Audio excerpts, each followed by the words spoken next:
Alhamdulillah sahabat inspiratifku tercinta. Beberapa hari kita tak bersua karena saya mendampingi mama keluar kota. Kini bersua kembali di channel yang keren beken penuh inspiratif. Bersama saya Jessica Hussein. Semoga sobatku baik selalu sehat walafiat. Dan sukses dalam beraktivitas penuh semangat.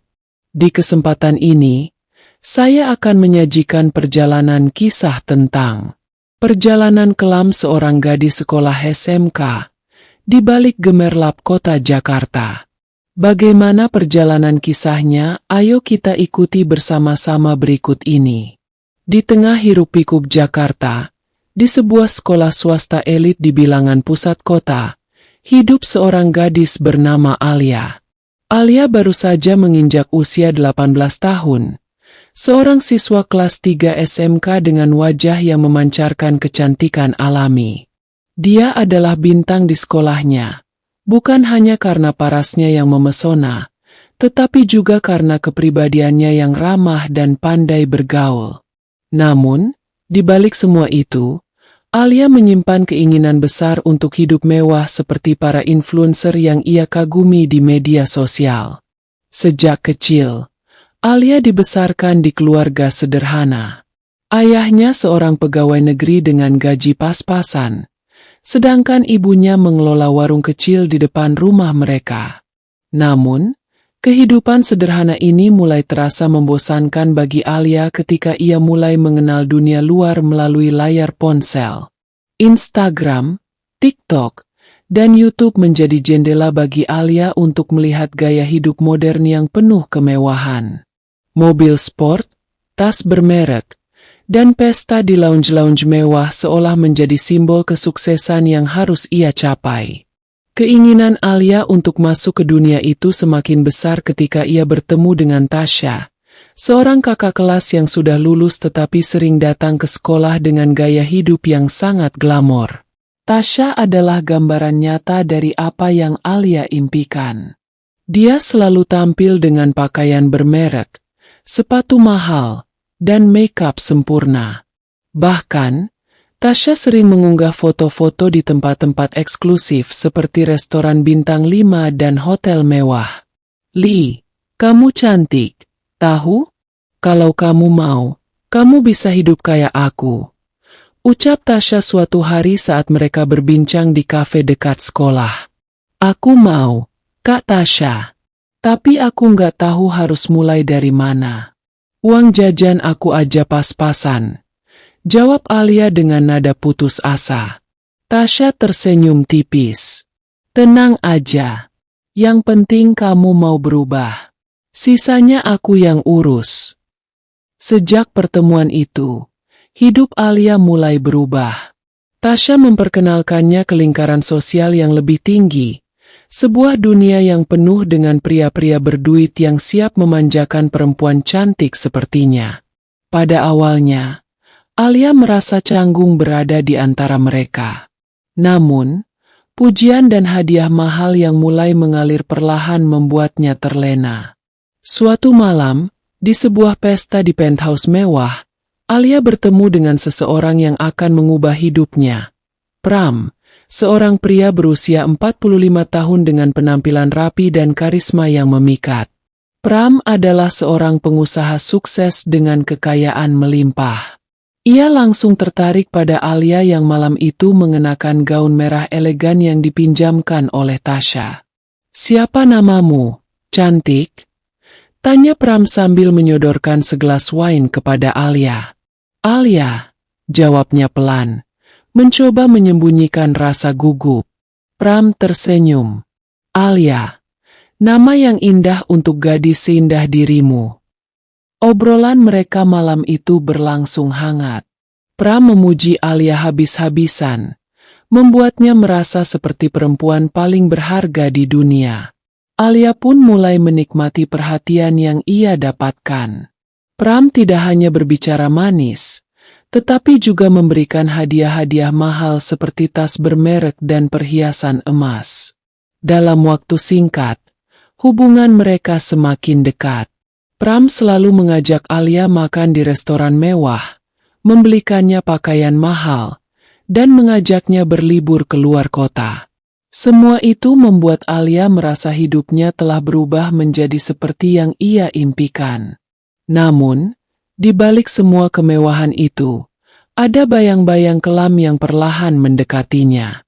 Alia tidak menyadari bahwa dirinya hanya menjadi bagian dari permainan Pram, seorang pria yang terbiasa memperlakukan perempuan muda sebagai pelarian dari kebosanan hidupnya. Pram tak pernah berkomitmen dan hanya melihat Alia sebagai salah satu koleksi dalam daftar panjang perempuan yang pernah ia kencani. Namun, bagi Alia, semua itu adalah cinta. Ia benar-benar jatuh hati pada Pram. Ia percaya bahwa pria itu tulus mencintainya dan suatu saat akan melamarnya. Ketika hubungannya dengan Pram semakin intens, Alia mulai menjauh dari keluarganya. Ia jarang pulang ke rumah dan sering menginap di apartemen mewah yang disediakan Pram. Ibunya yang khawatir mencoba menghubunginya berkali-kali, tetapi Alia selalu memberikan alasan yang sama. Aku sibuk, Ma. Lagi ada urusan sekolah. Dunia Alia kini hanya berisi gemerlap kemewahan dan perhatian Pram. Namun, di balik semua itu, sebuah kenyataan pahit perlahan mulai menghantui hidupnya. Tubuhnya mulai menunjukkan tanda-tanda perubahan yang tidak bisa ia abaikan. Hingga suatu pagi, saat ia merasa mual hebat, Alia memutuskan untuk memeriksakan diri ke dokter. Hasilnya membuat dunia Alia runtuh. Ia hamil. Dan Pram, pria yang selama ini ia anggap mencintainya, tidak lagi bisa dihubungi. Alia duduk terpaku di kursi ruang praktik dokter, memandang kosong pada hasil tes kehamilan yang ada di tangannya. Kata-kata dokter tadi terus terngiang di kepalanya. Kamu sudah hamil 6 minggu. Tubuhnya terasa kaku, napasnya tersengal, dan jantungnya berdetak kencang. Semua impian gemerlap yang ia kejar kini terasa seperti bumerang yang menghantam keras hidupnya. Dengan tangan gemetar, Alia mencoba menelepon Pram. Namun, seperti sebelumnya, panggilannya tidak dijawab. Pesan-pesan yang ia kirim pun hanya berakhir dengan tanda centang tanpa balasan. Rasa takut mulai menghantui Alia. Bagaimana mungkin pria yang selama ini begitu memanjakannya, memberikan segalanya, tiba-tiba menghilang tanpa jejak? Hari itu, Alia pulang ke apartemen mewah yang diberikan Pram dengan langkah berat. Ia memandang seluruh ruangan itu. Fasilitas lengkap, sofa mahal, hiasan dinding artistik, semuanya kini terasa kosong. Tanpa kehadiran Pram, kemewahan itu tidak lagi memiliki makna. Di apartemen itu, Alia terisak. Dalam kesendiriannya, ia mulai menyadari bahwa semua yang ia kejar selama ini adalah semu. Pujian, hadiah, dan perhatian dari Pram hanyalah ilusi. Ia hanyalah boneka yang dimainkan oleh pria yang tidak pernah benar-benar peduli padanya.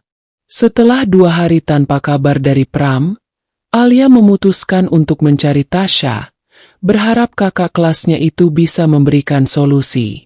Tasha, yang awalnya menjadi pintu masuk Alia ke dunia glamor, kini tampak jauh berbeda.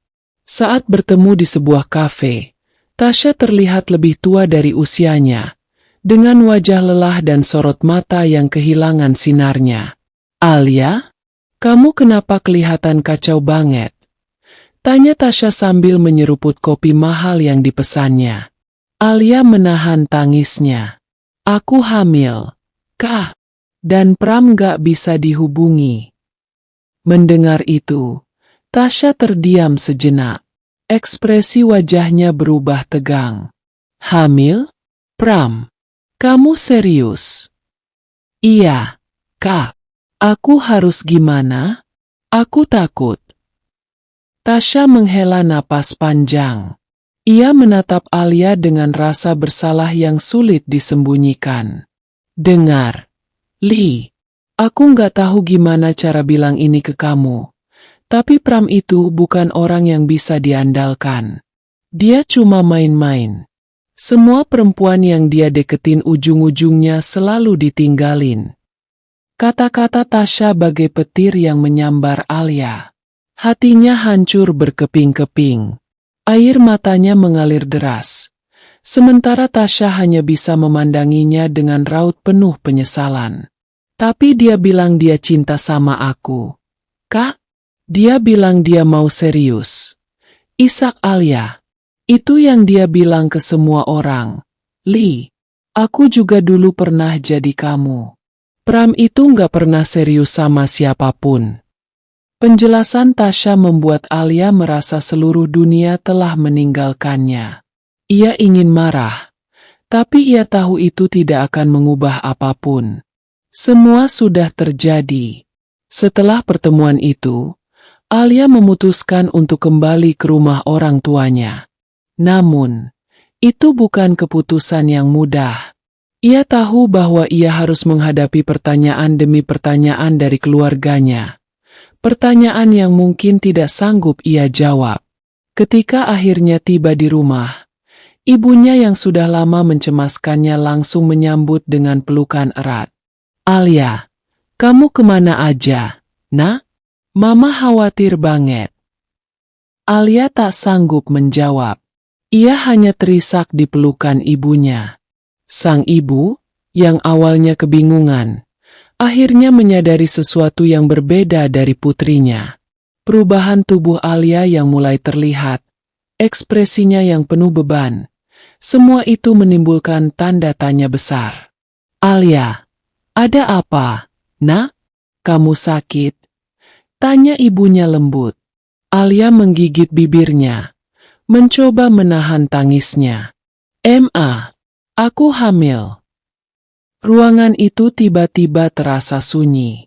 Sang ibu terpaku, sementara Alia hanya bisa menunduk, menunggu reaksi ibunya. Apa? Kamu bilang apa tadi? Suara ibunya bergetar, mencampur antara kaget dan kecewa. Aku hamil, Jawab Alia dengan suara yang hampir tak terdengar. Raut wajah ibunya berubah. Ia melangkah mundur, mencoba mencerna kenyataan pahit itu. Siapa yang bertanggung jawab? Alia? Siapa ayah dari anak itu? Alia terdiam. Air matanya semakin deras mengalir. Dia nggak bisa dihubungi. Dia ninggalin aku. Ucapan Alia membuat sang ibu terduduk lemas di sofa. Astagfirullah. Alia, kenapa kamu bisa sejauh ini? Apa yang selama ini Mama nggak tahu? Di tengah rasa putus asa itu, ayah Alia pulang dari kerja.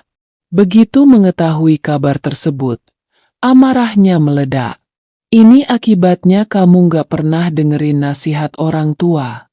Mau jadi apa kamu sekarang? Alia? Mau ditaruh di mana muka kita? Bentaknya keras. Alia hanya bisa menangis tanpa mampu membalas. Ia merasa dunia seolah-olah bersekongkol menghukumnya. Hari-hari berikutnya, Alia hidup dalam kecemasan. Tetangga mulai bergosip tentang dirinya, dan teman-teman sekolahnya menjauh. Ia merasa seperti orang asing di rumahnya sendiri. Orang tuanya pun, meski tetap memberinya tempat tinggal, menunjukkan sikap dingin yang membuat hatinya semakin terluka. Namun, di tengah semua itu, Alia mencoba untuk bangkit. Ia tahu, tidak ada gunanya terus-menerus meratapi kesalahannya. Dengan perut yang semakin membesar, Alia berusaha mencari jalan untuk memperbaiki hidupnya. Sahabat inspiratifku yang berbahagia. Hari-hari Alia terasa begitu panjang. Dengan perut yang semakin membesar, ia sering mengurung diri di kamar, menangis di dalam diam. Gosip tetangga yang menyebar luas membuatnya malu untuk keluar rumah. Ayahnya semakin dingin, sementara ibunya, meski masih berbicara padanya, sering terlihat menangis diam-diam. Namun, di tengah keputusasaan itu, Alia tahu bahwa dirinya harus mengambil langkah. Ia harus bertanggung jawab, bukan hanya untuk dirinya, tetapi juga untuk bayi yang kini tumbuh di dalam rahimnya. Perlahan, Alia mencoba memperbaiki hubungan dengan ibunya. Aku tahu aku salah, tapi aku benar-benar nggak tahu harus bagaimana," katanya suatu malam sambil memegang tangan ibunya yang lemah. Sang ibu memandang putrinya dengan mata berkaca-kaca. "Mama kecewa, Nak. Tapi kamu tetap anak Mama. Apapun yang terjadi, kita akan hadapi ini bersama-sama. Tapi kamu harus kuat. Kamu harus berubah." Kata-kata ibunya membuat Alia merasa sedikit lega. Ia tahu, meski kecil, masih ada harapan untuknya melangkah maju. Dengan bantuan ibunya, Alia mulai mencari cara untuk melanjutkan hidup. Ia memutuskan untuk meninggalkan kemewahan semu yang pernah ia kejar. Ia menjual semua barang-barang mahal yang diberikan Pram, seperti tas bermerek, perhiasan, dan pakaian mewah. Uang yang ia dapatkan digunakan untuk membantu keluarganya dan mempersiapkan kelahiran bayinya. Namun, itu tidak cukup. Alia tahu bahwa ia tidak bisa terus-menerus bergantung pada orang tuanya. Ia harus mencari penghasilan sendiri. Dengan dorongan dari ibunya, Alia mulai belajar menjahit. Ibunya, yang memiliki keterampilan menjahit dasar, mengajarinya membuat pakaian sederhana. Awalnya, Alia merasa tidak percaya diri, tetapi lama-kelamaan ia mulai menikmati prosesnya. Di sisi lain, Alia berusaha untuk tetap menjaga kehamilannya dengan baik. Meski berat, ia mulai mengikuti kelas ibu hamil di puskesmas setempat. Di sana, ia bertemu dengan banyak perempuan lain yang menghadapi berbagai tantangan dalam hidup mereka. Melihat perjuangan mereka memberi Alia semangat baru. Di tengah usahanya untuk bangkit, Alia juga terus berusaha menghubungi Pram. Namun, semua usahanya sia-sia. Pria itu seolah menghilang tanpa jejak. Alia akhirnya menerima kenyataan bahwa ia harus menghadapi semuanya sendiri. Suatu hari, Alia menerima kunjungan tak terduga dari Tasha. Perempuan itu datang ke rumahnya dengan wajah penuh penyesalan. "Alia, aku minta maaf. Aku tahu ini semua salah aku. Aku yang ngajak kamu masuk ke dunia itu," katanya sambil menangis. Alia terdiam sejenak, tetapi kemudian ia memeluk Tasha. "Kak, aku nggak mau menyalahkan siapapun lagi. Aku yang salah. Aku yang terlalu bodoh untuk percaya semuanya." Mereka berbicara panjang lebar malam itu. Tasha, yang ternyata juga sudah meninggalkan kehidupan hedonisnya, menawarkan bantuan kepada Alia. "Aku punya kenalan yang bisa bantu kamu jual hasil jahitanmu. Kalau kamu mau, aku bisa coba carikan pasar." Alia terharu mendengar tawaran itu. Dengan penuh semangat, ia mulai membuat pakaian-pakaian sederhana yang kemudian dipasarkan oleh Tasha. Meski hasilnya belum banyak, Alia merasa ada harapan untuk memulai hidup baru. Waktu terus berlalu, dan tibalah hari yang mendebarkan itu. Alia melahirkan seorang bayi perempuan yang cantik di sebuah klinik bersalin sederhana. Kehadiran bayi itu membawa warna baru dalam hidup Alia. Meski lelah, ia merasa bahagia.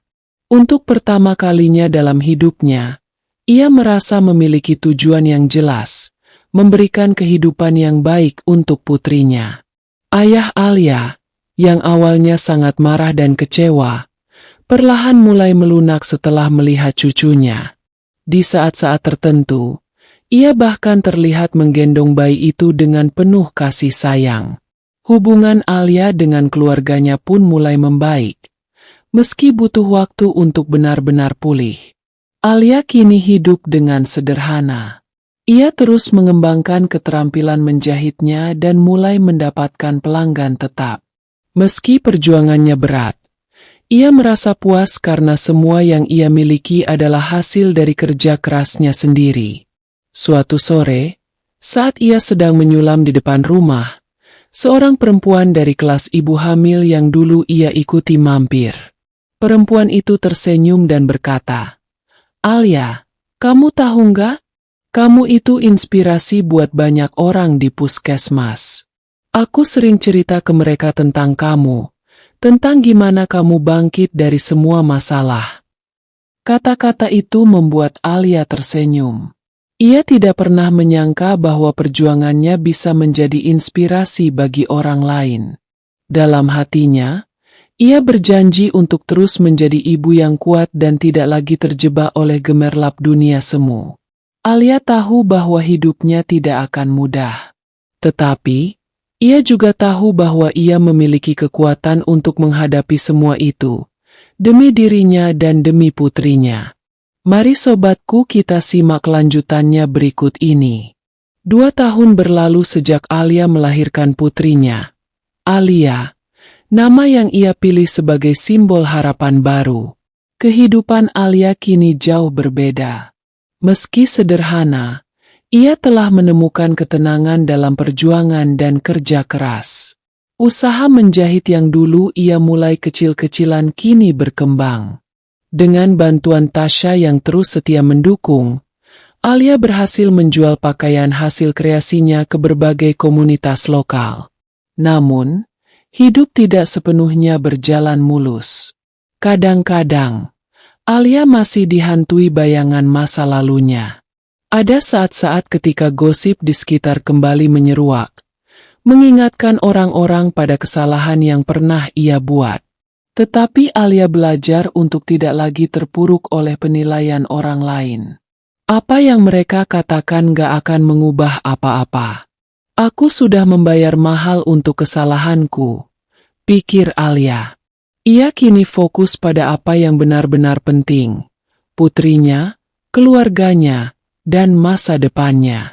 Sang ayah, yang dulunya begitu marah dan kecewa, kini menjadi salah satu pendukung terbesarnya. Ia sering membantu Alia mengantar pesanan jahitan ke pelanggan. Meski tidak pernah secara langsung meminta maaf atas sikap kerasnya di masa lalu, ayah Alia menunjukkan dukungannya lewat tindakan. "Iya, ayah bangga sama kamu," ucap ayahnya suatu malam saat mereka makan bersama di rumah. Kalimat sederhana itu membuat Alia menitikkan air mata, merasakan penerimaan yang tulus dari orang tuanya. Sementara itu, Tasya juga menemukan jalannya sendiri. Ia membuka sebuah butik kecil di sudut Jakarta dan menawarkan Alia untuk menjadi salah satu mitra tetapnya. Melalui butik itu, karya-karya Alia mulai dikenal lebih luas. Tasya sering berkata, "Kita sama-sama belajar dari kesalahan, Alia. Dan aku percaya kita berdua pantas mendapatkan kesempatan kedua." Sahabat inspiratifku yang berbahagia, ada beberapa hikmah dan pelajaran dari perjalanan kisah yang saya sajikan ini. Yaitu di antaranya, kehidupan Alia adalah gambaran nyata bahwa tidak ada jalan pintas menuju kebahagiaan sejati. Dari semua yang ia lalui, Alia menyadari beberapa pelajaran penting yang bisa menjadi renungan untuk dirinya sendiri dan orang lain. Yang pertama, sobatku, harta dan kemewahan tidak selalu membawa kebahagiaan. Alia dulunya terjebak dalam ilusi bahwa kemewahan dan gaya hidup glamor adalah kebahagiaan sejati. Namun, ia belajar bahwa kebahagiaan bukan berasal dari barang mahal atau gemerlap kota, melainkan dari ketenangan hati dan hubungan yang tulus dengan orang-orang di sekitar. Berikutnya, cinta tidak selalu seperti yang terlihat. Ketulusan cinta bukan diukur dari hadiah mahal atau kata-kata manis, melainkan dari komitmen dan tanggung jawab. Alia belajar bahwa cinta sejati tidak pernah meninggalkan, bahkan di saat-saat sulit. Kemudian, yang berikutnya, Kesalahan adalah guru terbaik. Kesalahan besar yang Alia buat dalam hidupnya menjadi titik balik untuk membangun dirinya kembali. Ia belajar bahwa setiap orang memiliki kesempatan untuk berubah dan menjadi lebih baik, asalkan mau menghadapi kenyataan dan memperbaiki diri. Kemudian, keluarga adalah tempat kembali. Meski sempat mengecewakan keluarganya, Alia menemukan bahwa keluarga adalah tempat di mana ia selalu bisa pulang. Dukungan ibunya yang penuh cinta dan penerimaan ayahnya yang perlahan tumbuh menjadi kekuatan besar baginya untuk melangkah maju. Yang kemudian, kekuatan perempuan itu luar biasa. Sebagai seorang ibu tunggal, Alia membuktikan bahwa perempuan memiliki kekuatan untuk bangkit dari keterpurukan. Ia menghadapi setiap rintangan dengan keberanian dan keteguhan hati, demi masa depan anaknya yang lebih baik. Pada suatu pagi yang cerah, Alia berdiri di depan tokonya sendiri, sebuah tempat sederhana namun penuh makna yang ia bangun dari hasil kerja kerasnya. Di sisinya berdiri Alia kecil, memegang tangan ibunya sambil tersenyum ceria. Tasya, yang juga hadir di sana, berkata, "Alia, lihat kamu sekarang. Siapa yang sangka kamu bisa sejauh ini?" Alia tersenyum, menatap putrinya, dan berkata, "Kalau aku nggak jatuh sejauh itu dulu, mungkin aku nggak akan tahu betapa kuatnya aku. Sekarang aku tahu, hidup bukan soal seberapa banyak kita memiliki, tapi bagaimana kita bertahan dan bangkit."